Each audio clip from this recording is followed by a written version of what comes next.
Pensez-y. Et si la stratégie de leadership la plus puissante, c'était pas de courir plus vite, mais au contraire de s'arrêter? Ça semble complètement fou, hein? Mais aujourd'hui, on va voir comment l'ennui, cette chose qu'on essaie toujours d'éviter, est en fait un outil stratégique absolument essentiel. On vit dans une culture qui glorifie le fait d'être débordé, non? Un agenda rempli, c'est presque un symbole de statut. Mais le problème, c'est que tout ce bruit, toute cette agitation constante, ça nous empêche de voir clair. C'est ça, le grand paradoxe. Pour vraiment avancer, des fois, la meilleure chose à faire, c'est de s'arrêter complètement. Juste pour un instant, une petite question. Ça remonte à quand la dernière fois qu'on a vraiment laissé notre esprit ne rien faire? Je veux dire, pas de téléphone, pas de courriel, pas de liste de choses à faire, rien. Juste nos pensées. Si cette idée-là semble étrange ou même un peu inconfortable, eh bien, c'est justement le signe que ce qui s'en vient va vraiment nous parler.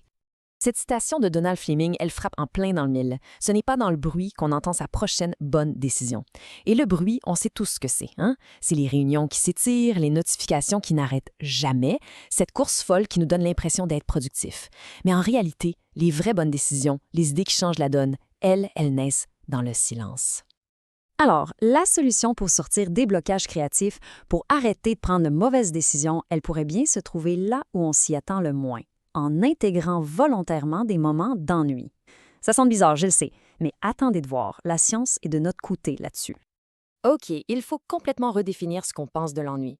L'ennui, ce n'est pas de la paresse. C'est en fait un état mental super actif. C'est le moment où notre cerveau, enfin libéré des tâches urgentes, commence à faire des connexions complètement inattendues. C'est comme un signal qui nous dit « Hey, j'ai besoin d'un peu d'espace pour connecter les points ici. » Et ça, ce n'est pas juste une belle théorie. La recherche le prouve.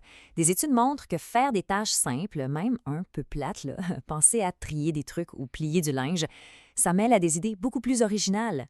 C'est parce que pendant que nos mains sont occupées, notre esprit, lui, y vagabonde. Et c'est là que l'incubation créative se passe. C'est là que la magie opère. Bon, à cette théorie, parlons concret. On va regarder une étude de cas. C'est l'histoire d'une PME en technologie, on gardera le nom anonyme, qui était complètement paralysée par l'hyperactivité.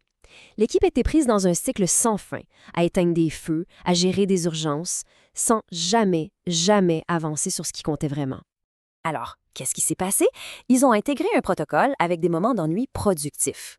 Et après seulement 6 semaines, tenez-vous bien, le comité de direction a rapporté une augmentation de 32 % du nombre d'idées concrètes, des idées testables. L'équipe s'est remise à innover pour vrai au lieu de juste survivre à la journée. Mais attendez, ce n'est pas fini.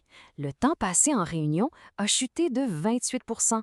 Imaginez un peu tout ce temps et cette énergie mentale qui ont été libérés pour réfléchir, pour créer. C'est la preuve qu'on peut accomplir tellement plus en se rencontrant moins, mais de façon beaucoup plus efficace. Et le résultat final, le plus important de tous, 2 nouveaux produits, des MVP comme on dit, ont été lancés. Ça a complètement relancé leur pipeline de développement qui était mort.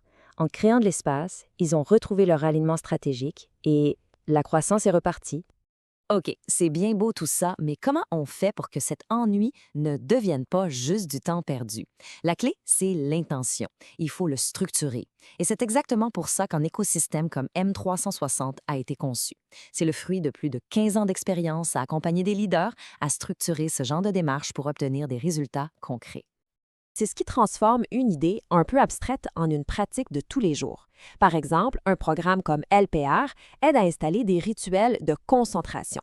Une application comme M360+ sert d'ancrage, avec un suivi d'habitude pour s'assurer de prendre ces moments de vide créatif.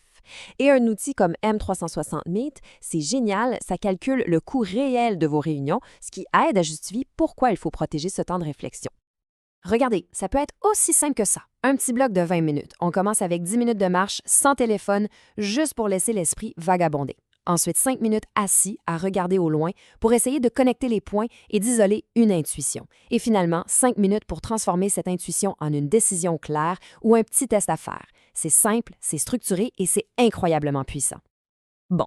Maintenant, la partie la plus importante, comment on active ça dans notre propre quotidien dès cette semaine. Parce que le but ici, ce n'est pas juste de vous éduquer, c'est de vous activer. C'est la philosophie de M360. On passe à l'action. Voici un plan d'action en 3 étapes super simples.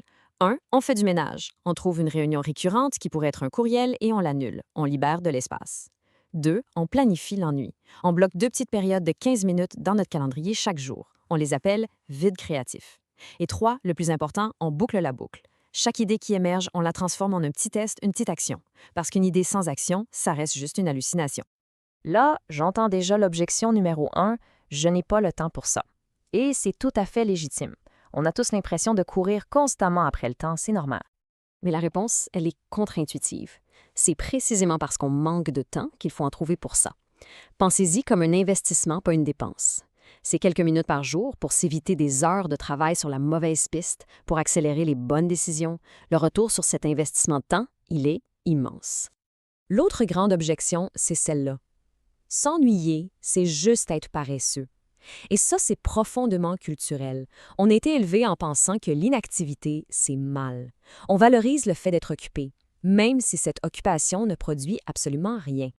Sauf que, comme on vient de le voir, la science nous dit tout le contraire. L'ennui productif, ce n'est pas du tout passif. C'est un processus mental hyperactif qui génère une valeur incroyable. La seule chose, c'est qu'il faut apprendre à le canaliser correctement. Au final, tout ça demande un vrai changement de culture, un changement de mentalité. Il faut arrêter de mesurer la performance au nombre d'heures passées au bureau et commencer à la mesurer à la qualité des décisions, à la clarté de la vision. J'adore cette citation de Pascal Dubois, qui résume parfaitement cette nouvelle vision du leadership.